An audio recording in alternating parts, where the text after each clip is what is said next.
Dans cette vidéo, nous allons voir comment réaliser ce grain d'orge. Donc là, on a le schéma, là, on a le résultat.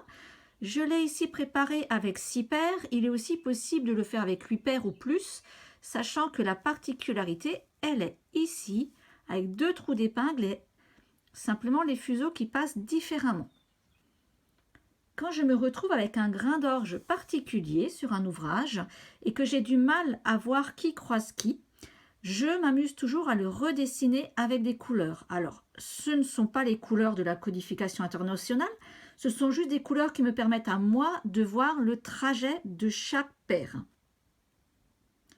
Pour simplifier la compréhension du croisement des fils sur la vidéo, j'ai réutilisé les mêmes couleurs que sur mon schéma. Autre point aussi, j'ai mis 3 torsions sur chaque paire. Attention, quand vous allez travailler dans des grains d'orge un peu particuliers, il peut arriver que des trous d'épingle soient vraiment au bord. Donc il n'y aura pas toujours à mettre le même nombre de torsions, ce sera à voir au cas par cas. Autre point aussi, imaginons que pour ce grain d'orge, je n'ai pas de codification internationale, je n'ai aucune indication de torsion ou pas torsion. À vous de voir comment vous voulez le faire. Là, je vais le gérer sans torsion à l'intérieur du grain d'orge, bien entendu. Je regarde mon schéma, je vois ici que mes 2 paires oranges se croisent, donc les 2 paires du haut. Je vais les croiser en point fermé. Je mets en place, je repose sans torsion.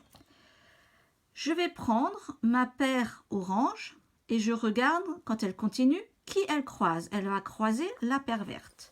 Je la croise aussi en simple point fermé.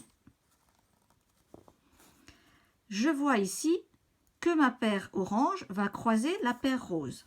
Je continue, je croise en simple point fermé. Je dois, si je continue la lecture, recroiser la paire rose, sauf que là, ma paire rose, elle est déjà sur le retour et elle va devoir travailler d'autres paires avant. Donc, je laisse en attente ma paire orange et je m'occupe cette fois-ci de l'autre paire à droite. Donc, la paire orange qui est là. Elle va elle aussi croiser la paire verte et la paire rose.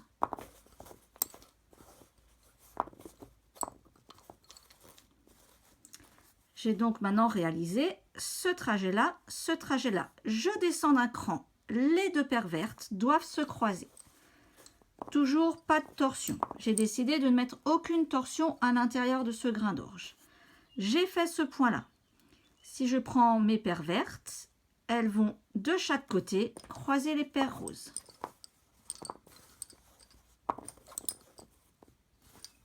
Je me retrouve avec les 2 paires roses à l'intérieur. La paire rose va maintenant devoir faire son demi-tour. C'est le moment de mettre les épingles sous la paire rose de chaque côté. Je peux caler un peu toutes les paires. Ma paire rose repart, va croiser la verte et la orange de chaque côté. Je croise la verte et la orange. Ma paire rose a fini son trajet. D'un côté, pareil de l'autre. J'ai fait le trajet de l'autre côté. Je descends d'un cran, j'arrive ici au croisement des 2 vertes. Et les vertes croisent de chaque côté les oranges.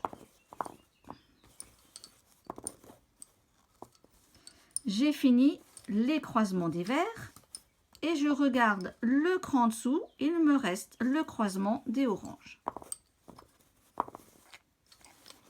Et je retrouve la forme du grain d'orge, alors qui n'est pas forcément très visible ici parce que mon carton est très grand.